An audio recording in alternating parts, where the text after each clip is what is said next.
Police നിഷ്ക്രിയമാകുന്ന ഏത് ഭാഗത്തും വീഴ്ച ഭരണകൂടത്തിന് തന്നെയാണെന്ന് പൊതുവെ പറയപ്പെടാറുണ്ട്. കേരളത്തിൽ അതിന് ധാരാളം ഉദാഹരണങ്ങളുമുണ്ട്. പ്രത്യേകിച്ച് ഞാനിപ്പോൾ പറയാൻ വരുന്നത് കഴിഞ്ഞ ഡിസംബർ 12 കൊല്ലത്ത് കരുനാഗപ്പള്ളി സ്വദേശിയായ പ്രസന്നൻ ഓച്ചിറയിൽ വെച്ച് ആക്രമിക്കപ്പെടുന്നു. നട്ടെല്ല് ചവിട്ടി ഓടിക്കുന്നു, താടിയെല്ല് പൊട്ടിക്കുന്നു. അങ്ങനെ മാരകമായ പരിക്കേറ്റ് അദ്ദേഹം കുഴഞ്ഞ് വീഴുകയും ആശുപത്രിയിൽ പ്രവേശിപ്പിക്കപ്പെടുകയും ചെയ്തു. എന്നിട്ട് ഒരാഴ്ച കഴിയുമ്പോൾ അദ്ദേഹം മരിച്ചു പോകുമ്പോൾ പോലീസ് പറയുന്നു വാഹനം തട്ടി ആണ് അദ്ദേഹം റോഡിൽ വീണത്. ഇത് എവിടത്തെ ന്യായമെന്ന് എനിക്കും നിങ്ങൾക്കും തോന്നുകയില്ലേ? ദൃക്സാക്ഷികളായ ആളുകൾക്ക് തോന്നുകയില്ലേ? പോലീസ് ഇരുട്ടുകൊണ്ട് ഓട്ടയടയ്ക്കുന്നു എന്ന് നമ്മൾ പറയില്ലേ? ഇനി ഞാൻ എൻ്റെ സംഭവത്തിന്റെ വിശദമായ ഒരു വിവരണം നൽകാം. പ്രസന്നന് പ്രായം 53. ഓച്ചിറ പരബ്രഹ്മ ക്ഷേത്രത്തിന് സമീപത്തെ ചില കടകളിലും അതുപോലെ തന്നെ മറ്റ് ചായക്കടകളിലുമൊക്കെ ജോലി ചെയ്ത് അവരെ സഹായിച്ച് ഉപജീവനം കഴിച്ചു പോകുന്ന ഒരാൾ. അദ്ദേഹത്തിന് ഒരു കുടുംബമുണ്ടായിരുന്നു. പക്ഷെ 14 വർഷം മുമ്പ് അവർ ബന്ധം ഒഴിഞ്ഞുപോയി. അതുകൊണ്ട് അവരെ കുറിച്ച് ഞാൻ ഇപ്പോൾ വിശദമാക്കുന്നില്ല.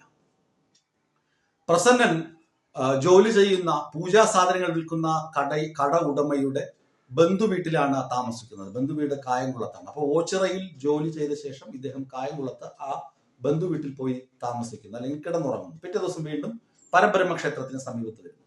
ഇതാണ് അദ്ദേഹത്തിന്റെ റുട്ടീൻ. പ്രസന്നൻ എന്ന വ്യക്തിയുടെ കഥയാണിത്. പ്രസന്നൻ സമീപത്തെ ഓച്ചിറ ക്ഷേത്രത്തിന് സമീപത്തെ ജയ എന്ന സ്റ്റുഡിയോയിലും ജോലി ചെയ്തിരുന്നു. ജയ സ്റ്റുഡിയോയുടെ ഉടമസ്ഥന്റെ പേര് മോൻകുട്ടൻ എന്നാണ്. അദ്ദേഹത്തിന് വേറെ ഒഫീഷ്യൽ പേരൊക്കെ ഉണ്ടെങ്കിലും മോൻകുട്ടൻ എന്നാണ് നാട്ടിൽ അറിയപ്പെടുന്നത്. അദ്ദേഹത്തിന് ഇത്തിരി മാനസിക പ്രശ്നങ്ങളുണ്ട്, മരുന്ന് കഴിക്കുകയും.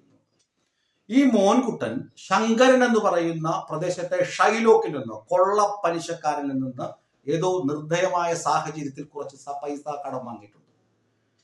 ഇതുമായി ബന്ധപ്പെട്ട് അവർ തമ്മിൽ തർക്കവും നിലനിൽക്കുന്നുണ്ട്. ഈ ഡിസംബർ 12 ശങ്കരനും ശങ്കരന്റെ ആളുകളും വന്ന് ഈ മോൻകുട്ടനെ മർദ്ദിക്കുന്നു.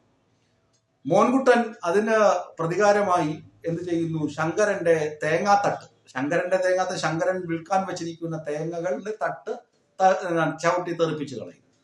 വീണ്ടും ശങ്കരൻ വന്ന് മോൻകുട്ടനെ അടിക്കാൻ ശ്രമിക്കുമ്പോൾ ഈ പ്രസന്നൻ ഇത് കാണുകയും, പ്രസന്നൻ അപ്പോൾ എതിർവശത്തുള്ള ഈ പൂജാ സാമഗ്രികൾ വിൽക്കുന്ന കടയിൽ ജോലി ചെയ്യുകയായിരുന്നു. പ്രസന്നൻ കണ്ടിട്ട് ഓടിച്ചെന്നിട്ട് പറഞ്ഞു, അയ്യോ ചേട്ടാ, ഇത് നമ്മുടെ നാട്ടുകാരനാണ്, ഉപദ്രവിക്കരുത് എന്ന് പറഞ്ഞ് ഇടനില നിൽക്കുന്നു, മധ്യസ്ഥത പിടിക്കുന്നു, അല്ലെങ്കിൽ ഇത് കോംപ്രമൈസ് ചെയ്യാൻ ശ്രമിക്കുന്നു. ഉടനെ തിരുമേനി, അതായത് ക്ഷേത്രത്തിലെ ഗണപതി തറയിലെ തിരുമേനി ഓടിക്കൊണ്ടുവന്ന് ഈ മോൻകുട്ടനെ അടിക്കും. എന്നിട്ട് ശങ്കരനും തിരുമേനിയും കൂടി എന്ത് ചെയ്യുന്നു? പോലീസിനെ വിളിക്കുന്നു. നേരെ ശങ്കരൻ പോയി പരാതി കൊടുക്കുന്നു. ഇങ്ങനെ പ്രസന്നനും മോൻകുട്ടനും കൂടി എന്നെ അടിച്ചു എന്ന് പറഞ്ഞാണ് പരാതി. ശങ്കരന്റെ കിമ്പളം വാങ്ങുന്ന പോലീസുകാർ എന്ത് ചെയ്യും? നേരെ ഓടി വന്ന് പ്രസന്നനെയും മോൻകുട്ടനെയും കസ്റ്റഡിയിലെടുത്ത് ജീപ്പിൽ കയറ്റി കൊണ്ടുപോകും. വൈകുന്നേരം 7 മണി വരെ ശങ്കരൻ പോലീസ് കസ്റ്റഡിയിലാണ്. ശങ്കരൻ തിരിച്ചു വരുമ്പോൾ 2 അടിച്ച് മിനുങ്ങിയിട്ടാണ് തിരിച്ച് വരുന്നത്. അങ്ങനെ തിരിച്ചു വന്ന ഈ പൂജാ സാമഗ്രികൾ വിൽക്കുന്ന കടയുടെ സമീപം നിൽക്കുമ്പോൾ ശങ്കരന്റെ മകൻ വരുന്നു. ആര്? ഈ പ്രസന്നൻ പോലീസ് സ്റ്റേഷനിൽ നിന്ന് ഇറങ്ങി 2 അടിച്ച് ഈ സിന്ധു എന്ന് പറയുന്ന യുവതിയുടെ കടയുടെ മുന്നിൽ, പൂജാ സാമഗ്രി കടയുടെ മുന്നിൽ നിൽക്കുമ്പോൾ ശങ്കരൻ എന്ന് പറയുന്ന ഷൈലോക്കിന്റെ കൊള്ളപ്പലിശക്കാരന്റെ മകൻ വിഷ്ണു ഗുണ്ട വരുന്നു. അവൻ ബുള്ളറ്റിൽ നിന്നിങ്ങോട്ട് ഇറങ്ങി പ്രസന്നനെ തലങ്ങും വിലങ്ങും മർദ്ദിക്കുകയാണ്. അടികൊണ്ട് നിലത്ത് വീണ പ്രസന്നനെ അവിടെ ഇട്ട് ചവിട്ടിക്കൂട്ടി. അയാളുടെ നട്ടല് തകർന്നു, താടിയെല്ല് തകർന്നു. പാവം, ആരും ചോദിക്കാനില്ല. ഇത് ചോദിച്ചുകൊണ്ട് സിന്ധു എന്ന യുവതി കടയുടെ ഉടമസ്ഥ മധ്യസ്ഥം പിടിക്കാൻ ചെന്നപ്പോൾ അവരെ കേട്ടാലറയ്ക്കുന്ന ചീത്തകൾ വിളിച്ച് മുട്ടിക്കുന്നു. എന്നിട്ട് അവരുടെ കടയിലെ സാധനങ്ങളൊക്കെ ഈ ഗുണ്ട വിഷ്ണു വലിച്ചെറിയും. ഇവര് ഭയന്ന് വിളിച്ച്, തൊട്ടപ്പുറത്താണല്ലോ പോലീസ് സ്റ്റേഷൻ, അങ്ങോട്ടേക്ക് ഓടിപ്പോയി ഈ പോലീസുകാരെ വന്ന് രക്ഷിക്കണമെന്ന്. പോലീസ്, നിങ്ങൾ നിങ്ങളുടെ പണിക്ക് നോക്കി പോപ്പാന്ന് പറഞ്ഞിട്ട് അവരെ തെറി വിളിച്ചോടിക്കുന്നു. പിന്നെ ഏതോ പോലീസുകാർ എന്തോ ദയ ഉണ്ടായി അവിടെ വന്നപ്പോൾ എല്ലാം ചിതറിക്കിടക്കുന്നതൊക്കെ കണ്ടു. പ്രസന്നൻ അർദ്ധപ്രാണം വലിച്ചവിടെ നിൽക്കുന്നുണ്ട്. പ്രസന്നനെ ആശുപത്രിയിൽ കൊണ്ടുപോകേണ്ടതാണ് പോലീസ്, കാരണം മർദ്ദനമേറ്റ വ്യക്തിയല്ലേ. പ്രസന്നൻ ആശുപത്രിയിൽ പോകണമെന്ന് ആഗ്രഹവുമുണ്ട്. പക്ഷേ പോലീസുകാർ തിരിഞ്ഞു നോക്കില്ല. പോലീസുകാർ അവിടെ നിന്ന് എസ്കേപ്പ് ആയി. പ്രസന്നൻ രാത്രി ഈ കായംകുളത്തെ വീട്ടിലേക്ക് പോകുന്ന യാത്രാമധ്യേ റോഡിൽ ഉരുണ്ടു വീണു. ഇത് കായംകുളം പോലീസുകാരാണ് അറിഞ്ഞത്. കായംകുളം പോലീസുകാർ ഇയാളെ നേരെ വണ്ടാനം മെഡിക്കൽ കോളേജ് ആശുപത്രിയിൽ എത്തിച്ചു. എന്നിട്ട് സിന്ധുവിനെ വിളിച്ച് വിവരങ്ങൾ പറയുന്നു. ബന്ധുക്കളെ അറിയിക്കണം, സീരിയസ് കണ്ടീഷനാണ് എന്നാണ് പറഞ്ഞത്.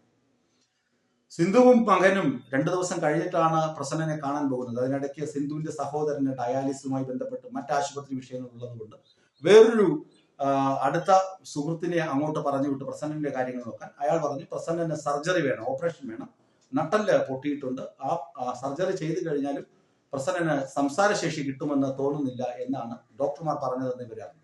അങ്ങനെ ഇതറിഞ്ഞ പാടെ സിന്ധുവും സിന്ധുവിന്റെ മകനും ഇദ്ദേഹത്തെ കാണാൻ വണ്ടാനം മെഡിക്കൽ കോളേജിൽ എത്തുന്നു. അവിടെ ചെല്ലുമ്പോൾ ക്രിട്ടിക്കൽ കണ്ടീഷനാണ്. അപ്പോൾ ഇവർ തന്നെ പോലീസിനോടും ഡോക്ടർമാരോടും എങ്ങനെയെങ്കിലും മജിസ്ട്രേറ്റിനെ കൊണ്ട് മൊഴിയെടുപ്പിക്കണമല്ലോ. അവിടെ ഡ്യൂട്ടിയിലുണ്ടായിരുന്ന പോലീസ് ഉദ്യോഗസ്ഥരോടും അതുപോലെ തന്നെ ആശുപത്രി അധികൃതരോടും പറഞ്ഞു. എന്നാൽ നിർഭാഗ്യവശാൽ പിറ്റേ ദിവസം മജിസ്ട്രേറ്റ് എത്തുമെന്ന് കരുതിയിരിക്കുമ്പോൾ നിർഭാഗ്യവശാൽ 17-ാം തീയതി ഡിസംബർ 17 രാത്രി, ഏകദേശം സംഭവം നടന്ന 5 ദിവസങ്ങൾക്ക് ശേഷം ഇദ്ദേഹം മരിക്കുന്നു. പോലീസുകാർ എഴുതി വെച്ചു, ഓച്ചിറ പോലീസും കരുനാഗപ്പള്ളി ACPക്കൊക്കെ ഈ സിന്ധു പരാതി കൊടുത്തു. അതിന്റെയൊക്കെ ചൂടിൽ പോലീസുകാർ എഴുതി വെച്ചു, ഇയാൾ എന്താണ് വണ്ടി തട്ടി വീണതാണ്. പോസ്റ്റ്മോർട്ടം റിപ്പോർട്ടിൽ എടുത്തു പറയുന്നുണ്ട് അങ്ങനെയൊന്നുമല്ല, നട്ടലൊക്കെ പൊട്ടിയിട്ടുണ്ട് എന്ന് റിപ്പോർട്ടിൽ പറയുന്നുമുണ്ട്. ഈ പോലീസുകാർ എന്താണ് ഭാവിക്കുന്നത്? ഒരു തിരുമേനിയും ഒരു ഷൈലോക്ക് കൊള്ളപ്പലിശക്കാരനും അയാളുടെ മകൻ ഗുണ്ട വിഷ്ണുവും വിചാരിച്ചു കഴിഞ്ഞാൽ ഒരു സാധാരണക്കാരനെ ചവിട്ടി കൊല്ലാമെന്നാണ്. ചവിട്ടി കൊന്നു കഴിഞ്ഞാൽ പോലീസ് കേസെടുക്കില്ല എന്നാണ്. ഒരു സാധാരണക്കാരിയായ വീട്ടമ്മ അവരുടെ ഉപജീവനത്തിന് വേണ്ടി പൂജാ സാധനങ്ങൾ വിറ്റ് വയറ്റുപിഴപ്പിന് വേണ്ടി അവിടെ ഇരിക്കുന്നുണ്ട്. അവരുടെ കട ഈ വിഷ്ണു എന്ന് പറയുന്ന ഒരു പണച്ചാക്ക് ചെറുക്കൻ വന്ന് അടിച്ചു പൊട്ടിച്ചു കഴിഞ്ഞാൽ നീതി ആർക്കൊപ്പം നിൽക്കണം? നീതിയുടെ തുലാസ് വിഷ്ണുവിന് അനുകൂലമായി താണു നിൽക്കുന്നു. അത് എവിടത്തെ ന്യായം? ഇത് ചോദിക്കാൻ ഇവർക്ക് ആരുമില്ല. പോലീസ് സ്റ്റേഷനിൽ പോകുമ്പോൾ ഇവരെ അസഭ്യം പറഞ്ഞ് ഓടിക്കുകയാണ്. ഇറങ്ങി പോതള്ളേ, നിങ്ങൾ നിങ്ങളുടെ കാര്യം നോക്കൂ, പ്രസന്നന്റെ കാര്യം വേറെ ആരെങ്കിലും നോക്കട്ടെ. ഇനിയിപ്പോ ഈ പ്രസന്നന്റെ മരണ വിവരം അറിഞ്ഞ് പ്രസന്നന്റെ ഭാര്യ വത്സലയും മകൻ ജീവനും അവർ സ്റ്റേഷനിൽ പോയി പരാതി കൊടുക്കാൻ ശ്രമിച്ചു. അവരെയും വിരട്ടി ഓടിക്കുകയാണ്.